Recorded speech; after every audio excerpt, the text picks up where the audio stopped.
Welcome back to another video. We're finally... Bro, you want the intro? Alright, my name's Talon. We're getting back into DSM content. Alright, he's over it. We're finally getting back to some DSM content. Boom! On the GST. I've been wanting to do this for a long time. I've had these parts for over 2 years now. And we're finally going to get to it. So today, as the title says, we're going to install a billet valve cover. Ta-da! So this nice beautiful blue thing is going to be gone, as well as my ghetto catch can. But on the bright side, we're going to have a billet valve cover. So here it is, my catch can setup. The Motion Raceworks billet can. Got some PLF, whatever it's called, nylon line, some fittings. I don't know exactly how I'm going to do my fittings just yet, but there is the MCR billet valve cover. This thing is a unit. It's freaking nice. It's solid. It's got baffles. It's got 2-10 AN fittings and an O-ringed cap. I have a JDM Felpro gasket for it, so we will be throwing that on here, removing this cover, throwing this one right here on top, not on top, but you know the gist, something like that. Which the billet's gonna look sick.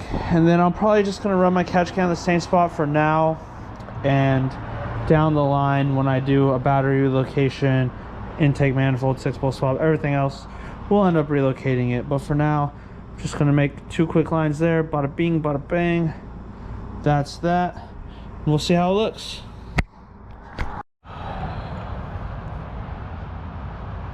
Side quest.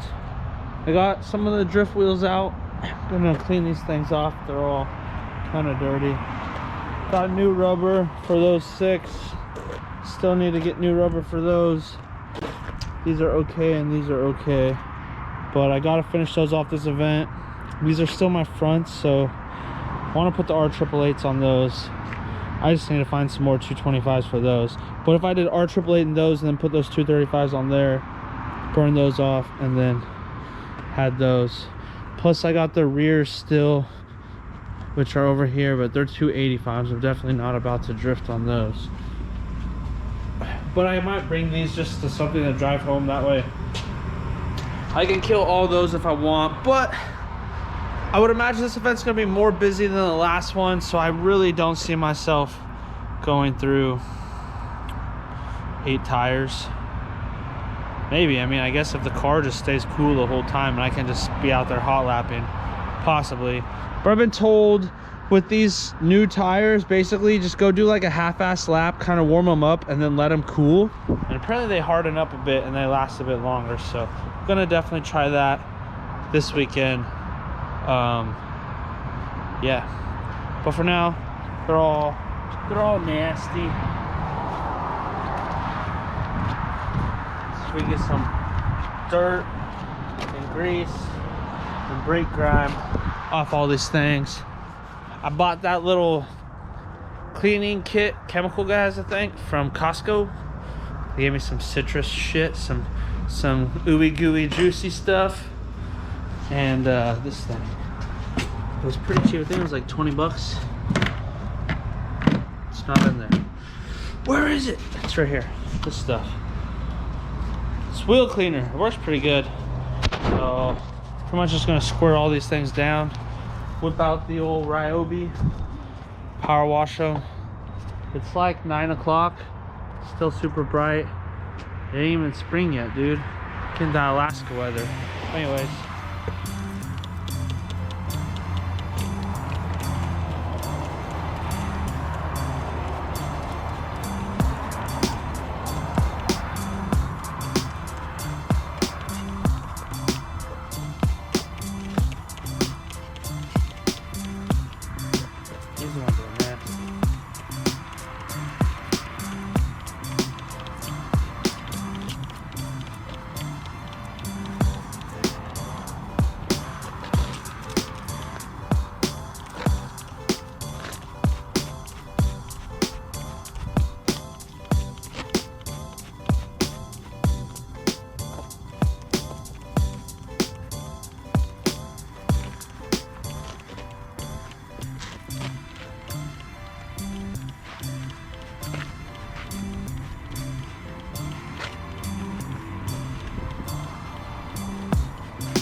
Trigger finger's getting tired. Alright. That'll marinate while I pull this power washer out, get it all hooked up. I'm gonna spray those down and then back to the valve cover.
Smells like gear oil in here. Alright, I've been really bad about recording. But basically, I got the billet valve cover on. Ta-da. Here, I guess. See if I can add some phone light for you. Kinda helps. So nice and shiny. It's very thick and tall compared to a factory cover. So I got a bunch of new hardware for it. It was, I believe, M6 by 30 mil bolts. Basically, all the ones I had that were supposed to be good were essentially too short, but I think my head's just like pretty stripped. If you've ever done a valve cover, it's very easy to strip these. They're like little baby aluminum threads. They're supposed to be torqued to like 5 foot-pounds or whatever. When you do one of these valve cover gaskets, you need to retorque it like 5 times if you actually want it to seal. So I haven't even heat cycled this, but I've retorqued it like 5 times because it's been sitting for a couple days. So on the flip side of that, I also made my first AN lines. Woo! This camera angle probably looks weird. They actually look pretty good. These are just the fittings I had to make it work. It bolted. There's one 10 mil right there. And it just bolts to a factory hole. And this is the Motion Raceworks one. It bolted up. I just angled it so that it was like this. The radium fittings. And yeah, it fit pretty good. So catch cans on. Valve covers on. I plugged my little, you can see where that purple zip tie is down there, that little white cap. Plugged a vacuum / boost pressure nipple thingy. Yeah, she's pretty much set. Besides, I gotta clean it up. Obviously, I got some residue everywhere. I don't know if the video shows it, but there's lots of fingerprints on this thing, so I'll wipe it all up, get it all looking good. Because we got a car show on Saturday, and it is Wednesday. It's Wednesday night. It's already midnight. And then as far as the Corvette, this is why I have been terrible about recording. I went drifting and I broke early. I was like 5 or 6 laps in and I broke. So readdressing earlier issues, I just did an axle seal on the driver's side. That was leaking, so that's in. And then here's that thing. And now I'm doing the extended brake lines. These are FDF brake lines. They're 3 inches longer than factory. They screw right in, they go through the mount. The factory mount's like kind of a square, and this one's just a circle. It's not shaved on both sides, so I had to kind of bore it out a little bit, I suppose. So I've got to bleed these brakes still, but those should be good. But what broke is the master cylinder, which I already threw it away, but it is down up in there, if you can see anything. Basically, there's like a quick disconnect fitting right here, and really don't know what failed. I knew it was internal because it didn't leak anything, and my clutch pedal just disappeared. The thing about doing the clutch master or slave on the Corvette, so the master is not bad. It probably took me an hour. You just gotta do it from inside. You like unbolt. It's not even a bolt, it's a clip. You undo a clip, it pops the rod off the pedal, and then the master cylinder assembly like just kind of rotates and clicks in, and then it plugs into that little quick disconnect that I just showed you. And then it goes to the slave. So the slave is like a 20-hour job because it's inside the torque tube. So you have to pull the whole, either the engine or the entire rear end to disconnect it to get to that. So I was very dreading that, and obviously I knew it was one or the other because, like I said, it didn't leak and there was no pressure, so either the master failed internally or the slave failed internally. So I went and bought the master because it was the quicker, easier, cheaper one, and it worked. I was very excited that I have pedal pressure now after doing that because I was really dreading doing the rest. However, in the midst of that, I did tear some of this apart. There's no headers in here. I cleaned up the heads on both sides, and this is all the exhaust that I have on the car. So I have the two headers, basically just the mid-X pipe to where the mufflers used to go, and that just angles down, as you guys see before. So I basically just lobbed these off because bro before me welded the whole thing, like you can see. Every slip joint was welded together.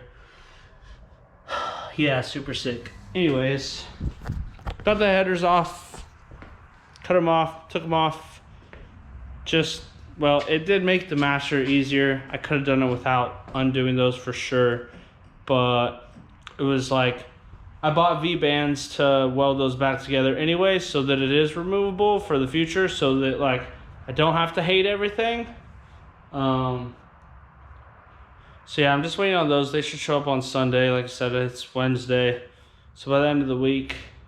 And for future, well, another thing, I broke a spark plug wire, which was like brand new, taking them apart. So I had to order those. Got new gaskets for the exhaust. And I just ordered a seat setup because, man, I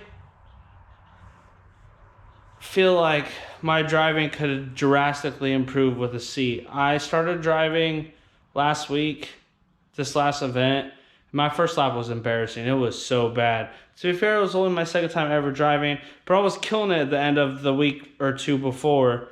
And this was just, I mean, the track layout this time was definitely like way more difficult, at least in my opinion. It was like 3 or 4 hairpins with like long transitions and only a couple wide turns. I don't know. I see if I add the clip to the end of this video, but regardless, right when I was starting to get it down, I freaking lost my clutch. So day ended early. I was super bummed. I just called it a day and went home because I just want to get the car home. And yeah, I've been dreading this all day, and my master showed up today and it worked, so that's super sick. So basically, V-bands will show up. I'll get that welded up probably, hopefully Monday if they show up Sunday. And then the car should be good to go by Monday. Like I said, I did a bolt check. I did that seal. I'm doing front brake lines, so I just got to bleed the brakes, reseal up everything. I'm probably not going to do new plugs. They're pretty new. They only got like 1,000 or 2,000 miles on them. They actually look pretty decent too. So yeah, just finish up these brakes. Oh, I gotta do inner tie rods. My inner tie rods broke as well, which sucks. But they're Master Pro, and everybody was like, why the did you get Master Pro? And I was just like, they were cheap. They had an unlimited warranty. Like, it wasn't that big of a deal. But yeah, they already broke, which means they're probably gonna break again. So I'm gonna buy some Moog ones because everybody has better luck with the Moog or Precision. So I'll probably do that. And I'm just gonna hope that I get my alignment half-ass like good. Because I don't want to pay to realign this thing every single time I break an inner tie rod. And now that your TED Talk is over, I, as per usual, am all over the place. So I'm heading the video here with an outro for you guys. She's nice and shiny and clean and no leaks. Turned out good. My lines turned out good. Catch can works. Car drove awesome. Corvette's back in one piece for now. And yeah, I took the DSM to the car show. It worked out. A lot of people liked it. They're just so different these days. Like, I don't know. It's kind of crazy to think that there's like over 1 million 2Gs in the US. And I'm sure there's still potentially that many. Maybe not anymore, but made. And people just like, so many people don't know what it is. A ton of people are like, what is this? And I was like, oh, it's a Mitsubishi Eclipse. Oh, no way. What engine is that? It's a 4G63. So I don't know. It's just weird. A lot of people don't know because this car is, one, I mean, it's super iconic, right? My reference is, you ever watch Fast and Furious? Oh, yeah, it's the green car from the first one. People are like, oh, okay, yeah, that makes sense. But even then, like, just in the tuner scene, like, and it's not like they don't exist today, like the Red Demon. Like, we have some of, like, the top 4-banger drag racing cars. Like, I don't know. They're relevant, but they're super irrelevant for some reason. So anyways, took it to the car show. Apparently I almost won something, but didn't win because I mean, like I said, the car's still pretty rough. It's sat for a long time. Like, I don't know if video shows, but like, there's dents, there's scratches, like, paint could use some love. Plus, like, the new paint, the match is pretty different, and all sorts of stuff. Like I said, I just need to dissect the car, tear it apart, and kind of clean it up. As for the Corvette, I did inner tie rods, added some V-bands to the exhaust, so that's now serviceable. Replaced my spark plug wire, ghetto rigged some more catch can shenanigans, and drove this thing around. So it's bearable to drive. I have a new piece coming next video, and event is in 9 days. It's Wednesday once again, but like a week later. And next Saturday morning, technically Friday night, I will be leaving work at 1 a.m. and driving 6 hours to Toke, to Tanacross, Toke, same shit, to go drift this thing for the weekend / autocross it. So I'll be taking the grippy boys as well as all of the drifty boys. So that'll be fun. But anyways, thanks again for sticking to the end. If you have another 15 minutes of me rambling on into nothing. And Billet valve cover, pretty sweet, pretty excited on it. But honestly, I'm just ready to kind of dissect this car and bring it back to life because she needs a lot of work around the edges. But with that saying, I'm going to end the video here. Thanks for staying tuned, watching another video. Like, comment, subscribe. Stay tuned for the next video, and I'll catch you in that one. Thanks.